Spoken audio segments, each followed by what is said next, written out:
देखिए, मेरा ये मानना है कि क्रीमी लेयर का जो कॉन्सेप्ट है, वो शेड्यूल कास्ट और शेड्यूल ट्राइब्स पे इम्प्लीमेंट नहीं हो सकता, क्योंकि जब तक यहाँ पे इकोनॉमिक रिसोर्सेज नहीं होंगे, जब तक यहाँ पे अपॉर्चुनिटीज नहीं आएंगे, तो लेयर तो पैदा होने का सवाल ही नहीं हो सकता। तो ये बहुत ही गलत है। देखिए, ये एक सुप्रीम कोर्ट का सुजेस्टिव डिसीजन है और उन्होंने सुजेस्ट किया है।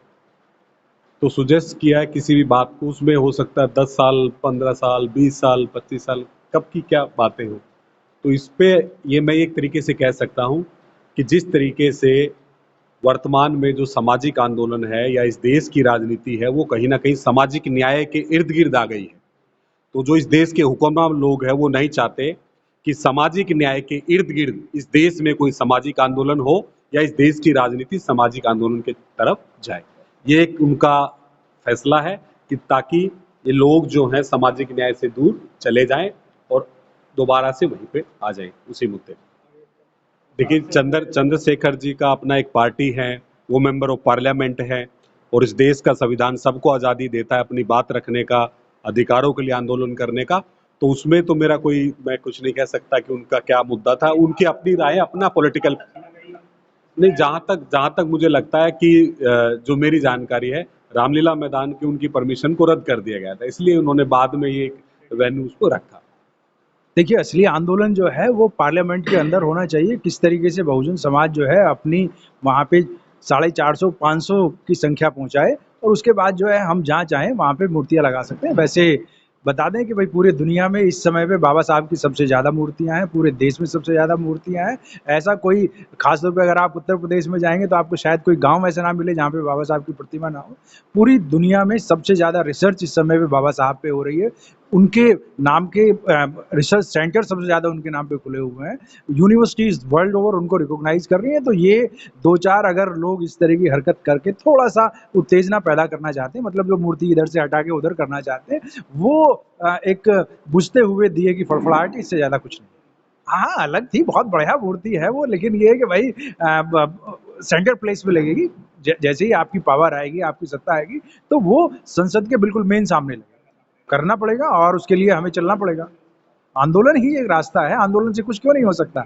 ये आंदोलन जो है ये हमें एनर्जाइज करते हैं, ये आंदोलन हमें कहीं ना कहीं बताते हैं कि भाई क्या समाज में कमी हो रही है, किस जगह इश्यूज है, तो ये एक शिक्षा का काम करते हैं। इसलिए विरोधी, राजनीतिक विरोधी या कोई भी साथी कितना भी इस तरीके से बाबा साहब की प्रतिमा को या उनके विचार को या उनके आंदोलन को पीछा धकेलने का प्रयास करे, अब उसको सफलता नहीं मिल सकती है। ये देखिए भाई, जिनके हाथ में सत्ता है वो सत्ता का अपने धर्म और समाज के हित में इस्तेमाल कर रहे हैं।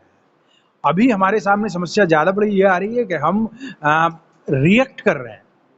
काशीराम साहब कहते हैं कि भाई हमें काउंटर एक्शन करना है, एक्शन करना है। रिएक्शन वो कोई एक सिगुफा छोड़ दें, जैसे अभी साथी बता रहे थे कि भाई ये एक सजेस्टिव डिसीजन है कि आप इसमें ऐसा कर सकते हैं, और कर सकते हैं तो करिए। हमें पता है कि उनके लिए इतना आसान नहीं है।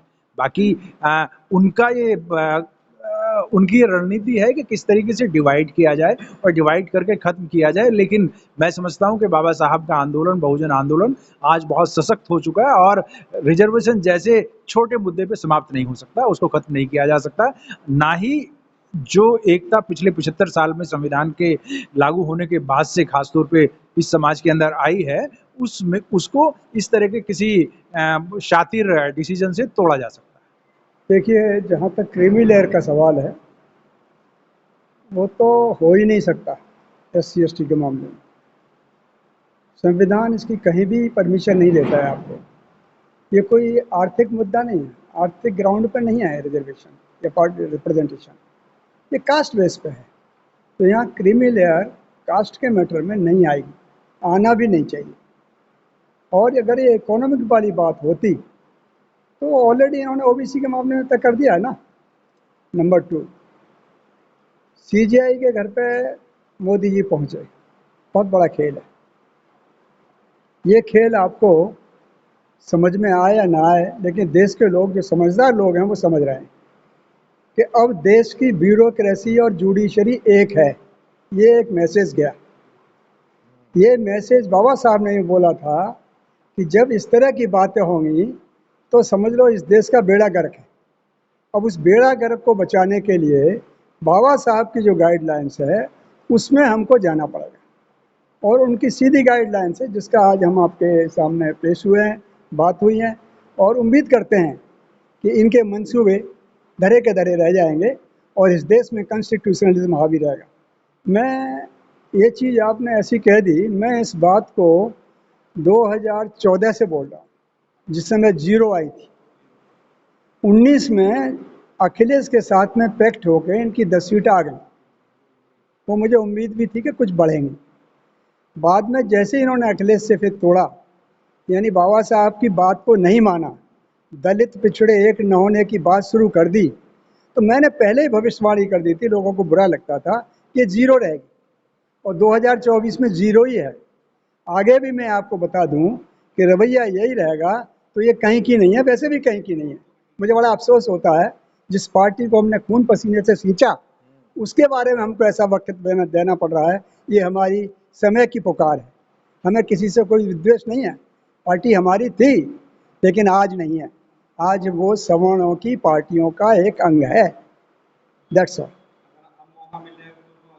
कुछ नहीं हो सकता। मैं ऑलरेडी बोल दिया हूँ कि बहुजन और मूल निवासी मूवमेंट ये तो कहीं नहीं। अभी वामन मेश्राम और हमारे और भी सज्जन अलग अलग प्लेटफॉर्म पे अपने अपने काम कर रहे हैं। They all will fail unless they comes together. अगर साथ आ जाएंगे तो they will win, this is my commitment. Always loser, हाँ, कह नहीं सकते, ये पॉलिटिकल भविष्यवाणी नहीं कर सकता। नहीं, एक्चुअली वहाँ पे बड़ा फ्रैक्शन होगा, स्प्लिट होगा पूरा का पूरा, जो मुझे लग रहा है स्कैटर्ड वे में जाएगी पॉलिटिक्स हरियाणा की। वोट बटेंगे और किसी को कुछ अलग अलग सीटें मिलेगी। मेजॉरिटी में हो सकता है राहुल गांधी आ जाए, क्योंकि चमक रहा है, संविधान को पकड़ लिया है, जो समझदार लोग हैं उसको देंगे, तो मुझे ऐसी उम्मीद है कि वो आदमी शायद आगे रहे। बाकी सबका हालत वही होनी है जो हो रही है। देखिए, मैं आज जो मेरे यहाँ आके ज़रूरत पड़ी वो इसलिए पड़ी कि इनमें कोई भी संविधानवादी नहीं है। बीजेपी, कांग्रेस, समाजवादी, आप, फलाना ढिकाना, जितनी भी पार्टियां, उन सब के बारे में मैं दावे से कह सकता हूं कि इनमें एक भी अम्बेडकरवादी पार्टी नहीं है, एक भी संविधानवादी पार्टी नहीं है। संविधान पार्टी अगर बनेगी तो आज जो हमने स्टार्टिंग करने जा रहे हैं, अगर लोग ईमानदारी से इसको साथ देंगे तो डेफिनेटली ये कुछ करके दिखाएगी और भविष्य इसका बारे में बताएगा। हम ज़्यादा कुछ नहीं बोल सकते।